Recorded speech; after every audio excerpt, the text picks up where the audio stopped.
But I should start by saying that I had the idea that actually was also mentioned by one of your other speakers, that perhaps to just call them killer diseases might be a way that people would understand what you mean. But I think you do need to have a way of communicating then, other than saying non-communicable. Instead of what it's not, to say what it is. I think it was always more straightforward and easier for people to understand.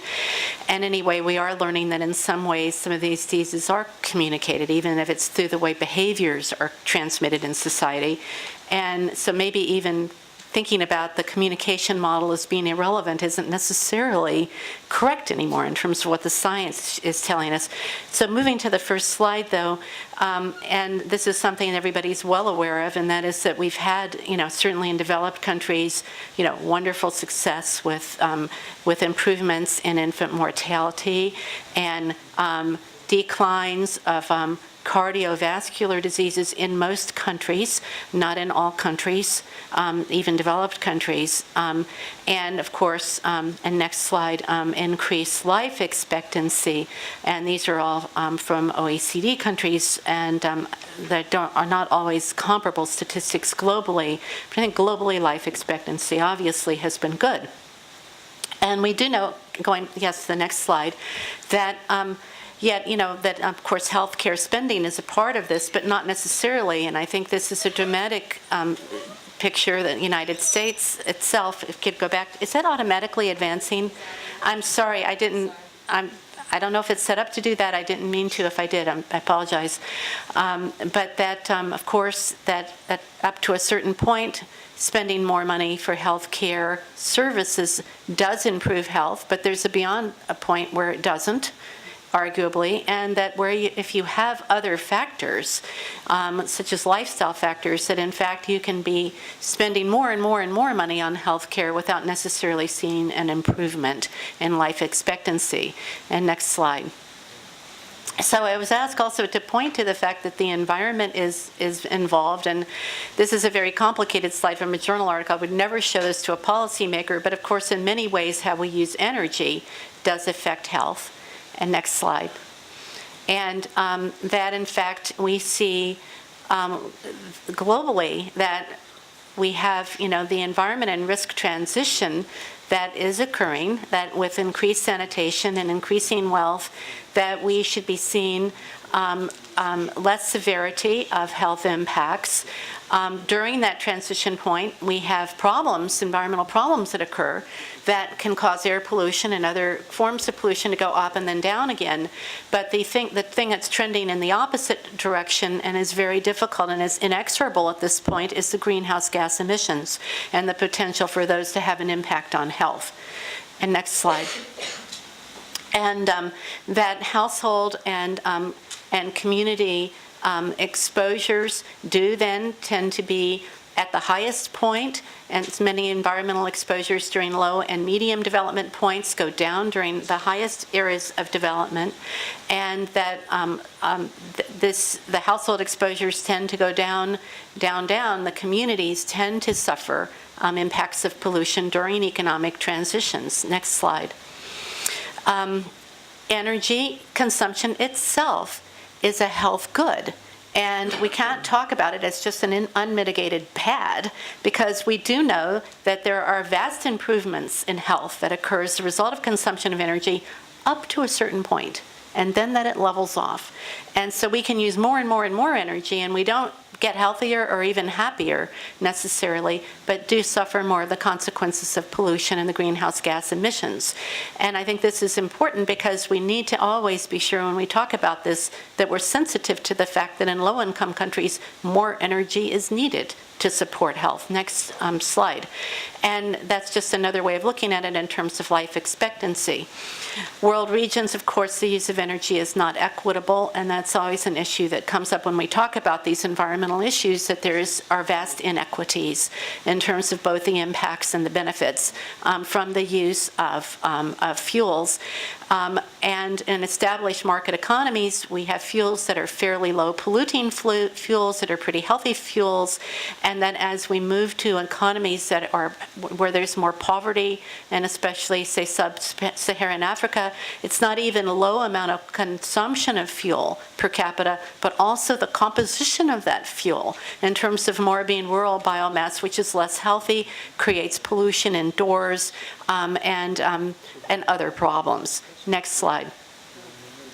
Air pollution is very related to morbidity and mortality. It kills people mostly from heart disease, mostly from heart attacks, also from respiratory infections, respiratory diseases, more from respiratory diseases in low-income countries. I would argue more from cardiovascular disease in the higher-income countries.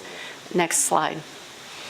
And so just to make the point again that energy access is very involved with health, not only in terms of the pollution created, but also the time and hazard involved with gathering fuel in countries that are still using a lot of rural biomass, and particularly, in my view, the impacts on the health of children and women who do a lot of the fuel gathering. Next slide. Transportation fuels are the fuels that are, of course, of much concern in the US and in Europe, contributes a lot of air pollution, contributes to a lot of deaths, and these transitions are possible to do and could reduce bronchitis, asthma, as well as deaths from cardiovascular disease. Next slide. And that biofuels are not the answer has clearly been the case, and that in fact they have been displacing agricultural uses of land, impacting food prices and production. And so this is a twist in this that's very difficult, although people believe there might be new generations of biofuels that could be done more sustainably. Next slide. And you've all seen this, that of course climate change itself has many impacts on health, and what I wanted to just focus on is to point to the fact that although people often talk about the communicable disease impacts, that also there are chronic disease impacts that are associated with climate change, and such as by increasing air pollution and changing environmental conditions for growing food. So it's not just a matter of changing vector ecology, but changing ecology in other ways is affecting health as well. Next slide. And of course, that your source of food is very much involved with how much CO2 emission. Fuel is very involved with how much CO2 emission you have, and looking for the right balance of fuels in terms of CO2 emissions versus health impacts is important. Next slide. And the scars on the landscape from energy production, this happens to be from mountaintop mining in Appalachia, a big political question in the United States. The BP oil spill in the Gulf of Mexico last summer is another example of this kind of thing. We have vast consequences for how we choose to explore for and gather energy. Next slide. And I'm going to move to the next one. And the next one. And so I wanted to talk a little bit about how these rates of chronic diseases have been changing. That, at the same time that we've been seeing continued improvement in morbidity and mortality generally, that chronic diseases like diabetes have been rising in prevalence. And many feel, and actually, I don't know if you can read it from the back, but the highest rate there is not the United States. For once, it is Mexico. And so it is Mexico, United States, Canada, Germany, Turkey, and so forth. And of course, we don't track diabetes well in all countries in the world. It is trackable. It's very important. And along the lines of some of the earlier discussion, a metric that perhaps could be a very important one to be able to follow. Next slide. Obesity among adults, another very important metric. This one, actually, the United States is the winner. We have the highest rate of adult obesity. All you have to do is walk around Washington, D.C., and you can see that. But Mexico is number 2. And what we've seen is this transition with decreased physical activity, great availability of high-calorie food toward a more and more both obese and overweight population. Next slide. And and other things that are problematic, such as drinking to underage kids. I would put smoking in that list as well. The spread of the Western lifestyle is a threat to health everywhere, whether it's the diet, physical activity, cigarette smoking. Next slide. Rates of physical exercise among 15-year-olds, for example, are very low in many countries. This one particularly highlights France and Switzerland, which have very low rates of physical activity among kids, Italy, Portugal, and of course we all know why. Our kids are more and more glued to electronic devices and less outdoors, being physically active. Next slide. And children are also not eating as much in the way of fruit and vegetables as we would like. This is actually a trend that is going in the right direction right now in OECD countries, but it is not anywhere close to where it should be. 5-a-day program that we've promulgated in the United States, 5 servings a day, not once every other day, and that's where we are right now. Next slide. Overweight children is a particular concern. Why? It's of a concern because when children are overweight, there is a reprogramming of metabolism. And we know from the data that we have for diabetes and cardiovascular disease that adults who have severe diabetes, have severe cardiovascular disease, tended to be overweight as children or born low birth weight. And that may sound like a little bit of a paradox, but it's not at all. Because a low birth weight baby is a baby who in utero, his body has been programmed to conserve calories. That's why the baby's a little bit smaller, to conserve calories. And an overweight child is a child who's also had metabolic, if you may, reprogramming. And if your metabolism has been programmed to conserve calories, your whole life it's a struggle not to be overweight. And what has occurred is that we have found a huge increase in this country, but also many other countries in the world, of the proportion of children who are either overweight or obese. On this slide, if you can't read it, the United States is again the winner, but the UK and Scotland are close behind us in terms of having overweight children. That's a rate of 35%. That's an enormous problem. And we do not know what the long-term public health consequences of this will be. What we do know is that we're beginning to see type 2 diabetes develop during childhood. We're beginning to see blood pressures going up and having to be monitored in teens. And so these are trends that are of great concern. Next slide. And so this idea of that what we're creating is a metabolic disorder, that we're creating metabolic syndrome, if you may, and that this is occurring not only in the United States, but also developing countries. And it's a constellation of diseases that are related to both obesity and physical inactivity. I could also have smoking on this slide for several of these, but certainly not only morbid obesity, which is an obvious problem, but also hypertension and associated diseases, diabetes and cancers, increased rates of cancer. Overnutrition is a risk factor for many cancers, increased kidney disease from diabetes and hypertension, all of these being very expensive for societies. I think there are a lot of people in civil society who are very concerned about this in terms of the costs and the impacts on families, on people.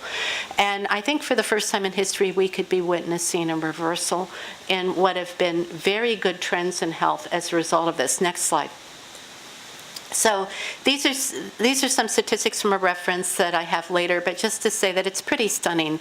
I mean, to think of 1.5 billion overweight adults, worldwide, 1/3 of a billion obese, and 133 million children overweight or obese, tripling of the prevalence of obesity in developing countries that are adopting Western lifestyles. This should be of great concern.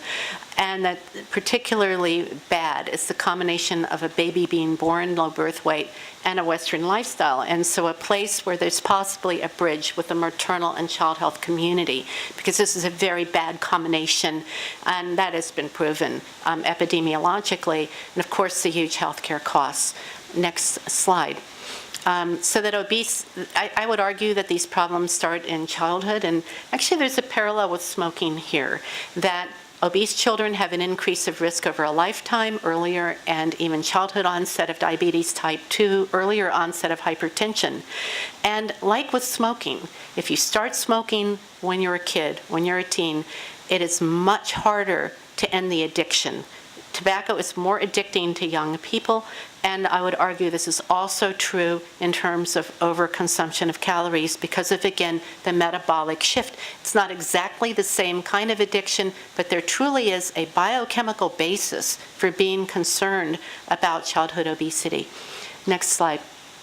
Prevention strategies. Prevention, you could think about a program that would start in childhood all the way back to breastfeeding of babies, which is, has known efficacy for health for many of these adverse consequences, proper infant feeding, school meals, food deserts, not desserts, but deserts, places where adequate fruits and vegetables are not available, inequitable access to healthy foods.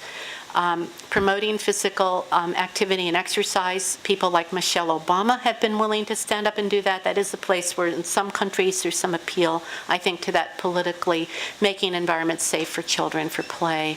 And then there are some intriguing studies that indicate that maybe some chemical exposures in the environment have to do with children and adults becoming obese. And in fact, our National Institutes of Health have a new program to study this to see if that is possibly the case. So that's what I had to present today. Thank you.